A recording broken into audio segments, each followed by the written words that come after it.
इंसान का ख्वाब देखना बहुत ज़रूरी है दोस्तों। और ये ख्वाब इस कदर मुतासिर करते हैं हमें आपको कि फिर वो आहिस्ता आहिस्ता एक तो जीने में एक रस भर देते हैं, एक उमंग, एक ख्वाहिश पैदा करते हैं। और फिर जब वो ख्वाब पूरे होते हैं, जब वो ताबीरें पूरी होती हैं, तो हम खुदा के कुछ और, ईश्वर के कुछ और करीब हो जाते हैं। ये खूबसूरत जेम जो आप देख रहे हैं, इसको कुछ लोग पर्पल एल्मंडा भी बोलते हैं, कुछ ब्राज़ीलियन एल्मंडा भी बोलते हैं, कुछ रेड बोलते हैं।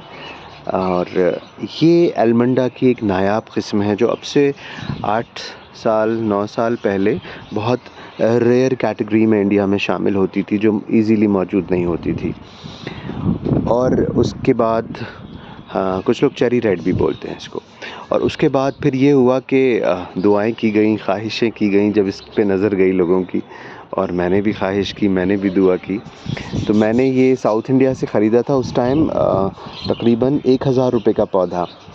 और वो अलग बात है कि अब 8 साल बाद ही आपको किसी अच्छी नर्सरी में 150-200 की रेंज में आसानी से अब मौजूद हो सकता है। तो ये तो खूबसूरती होती है वक्त की, कि जो चीज़ बहुत ज़्यादा आसमान पर होती है, वक्त उसे नीचे ले आता है। बहरहाल अच्छी चीज़ है ये, ज़िंदगी में हमें कुछ ना कुछ सिखाती है और फिर सभी के लिए दस्तयाब हो जाती है, सभी के लिए ईज़िली अवेलेबल हो जाती है।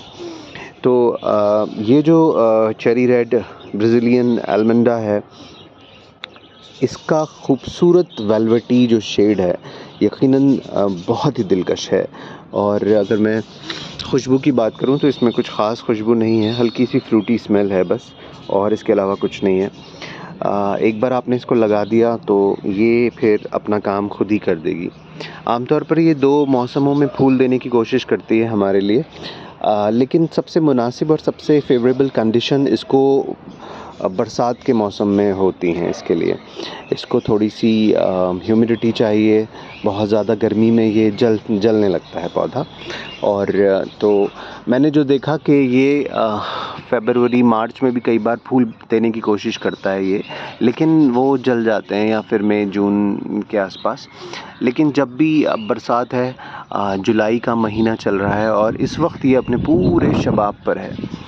और ये तकरीबन 3 साल पुराना पौधा है। मैंने इसको लास्ट टाइम इसको रिपोर्ट किया था तो थोड़ा सा इसने स्ट्रेस लिया, लेकिन अब ये अच्छे से आप देख रहे हैं, अच्छे से ये अपने फूलों पर आ चुका है।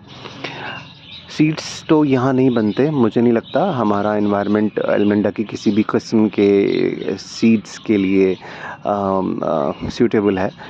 शायद हिल्स में भी ख़ास तौर पर, जैसे जम्मू का इलाका है कि जहाँ मतलब बर्फ़ नहीं गिरती है, लेकिन वह ऐसे हिल्स पर ये सीड्स बना ले।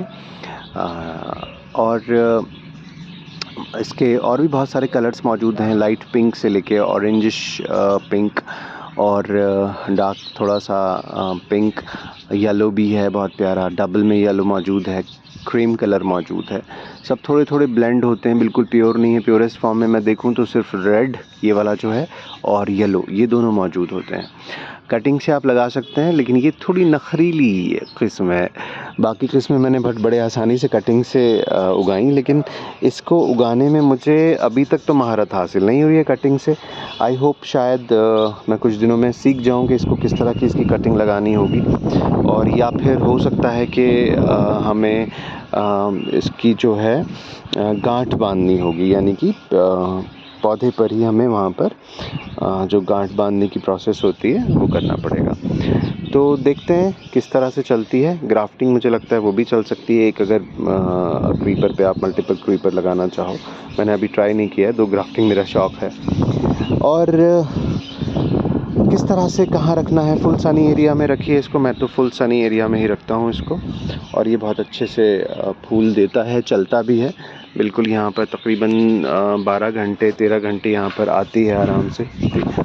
जो धूप है 13 घंटे तो खैर क्या ही आएगी, ओवर हो जाता है कभी कभी हम इंडियंस का, है ना, बोलना तो लेकिन हाँ, अच्छी खासी 8-10 घंटे की धूप यहाँ पर खिली खिली आती है दिन भर। और एल्मंडा अपने आप में एक बहुत अच्छा जैम है, आपको अपने गार्डन में रखना चाहिए। सॉइल की और खाद मिट्टी की बिल्कुल परवाह ना करें, जो बिल्कुल एक well drain proper normal soil mix होता है, ये इसको भी वही चाहिए। बहुत ज़्यादा डिमांडिंग नहीं है। बस फूलों का जो मसला है वो है कि फूल इसके खिलते हैं ख़ास तौर पे बरसात में, ठीक है। तो ज़रूर एलमंडा को शामिल कीजिए दोस्तों, एक बहुत ही प्यारा और ख़ूबसूरत सा ये पौधा है। Take care of yourself, bye bye.